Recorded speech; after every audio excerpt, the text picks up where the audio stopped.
Where is it? I have been looking forever. I'm just looking. I can't find it. Maybe over here? Is it down here? Oh, hi. Sorry. Didn't see you there. You caught me in the middle of searching. You know, I'm someone who loves to search. If you were to give me a good mystery book, I would love it, because I would be searching for the answers to the mystery before the book ended. You know, and I'm also someone who needs proof. I need someone to prove their actions, or prove what they say they're going to do. And, you know, needing proof and being someone who searches kind of makes me like Thomas from our Bible. If you don't know Thomas, sometimes he's called Doubting Thomas. And you know, sometimes it's used as a negative thing. Like, you could be called a Doubting Thomas. But doubting isn't negative. Doubting isn't bad. You know, doubting just means you're unsure. It means you're not certain. And doubting can also lead to a lot of new truths and new discoveries. And if you wanna read Thomas's story in the Bible, you can find it in John 20, 24 through 31.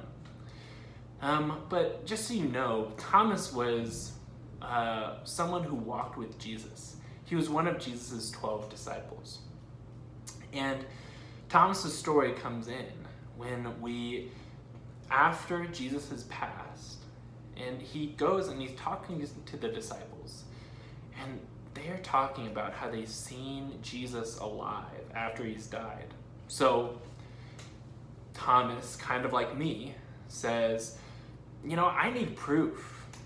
He says, unless I see the nail marks in his hands and put my fingers where the nails were, and put my hand into his side, I will not believe. And you know what? Jesus did something pretty incredible.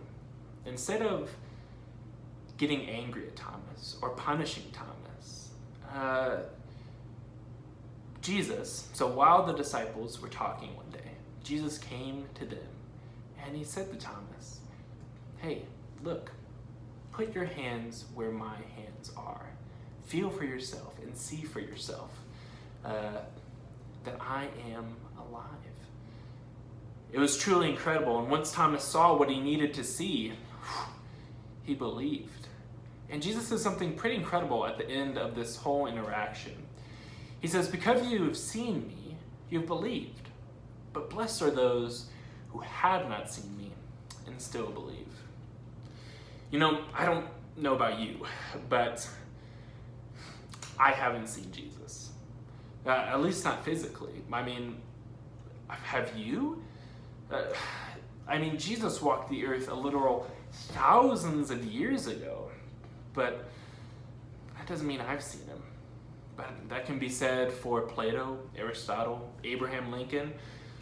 I mean, I haven't seen these people walk the earth before, but I know they lived because their lives are well documented and people talk about them all the time. But, you know, Thomas's story isn't about trying to prove the existence of Jesus. Something much deeper and much cooler about Thomas's story is about, let's say you and I were Thomas, and we were doubting our faith, and we were in the same place as Thomas was. Well, we learn a few things from the story. We learn, one, that God isn't mad or disappointed in us for doubting. We learn from Thomas's story that it's okay to ask questions, that it's okay to need proof or to ask for that proof. And two, even if we don't have that proof, Jesus says that if you believe in me, but you haven't seen me, you are blessed. And that's what Thomas's story teaches us.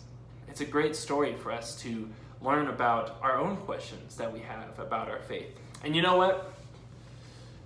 I hope you'll join me in searching for truth, searching for answers. And maybe this week, you and your family, you can talk to your parents about the faith that they have, about why they believe, what they believe, and things like that. So, church, I hope you join me in searching for answers, for truth, and for Jesus. And I hope you're all staying safe and staying well. Peace and blessings, church.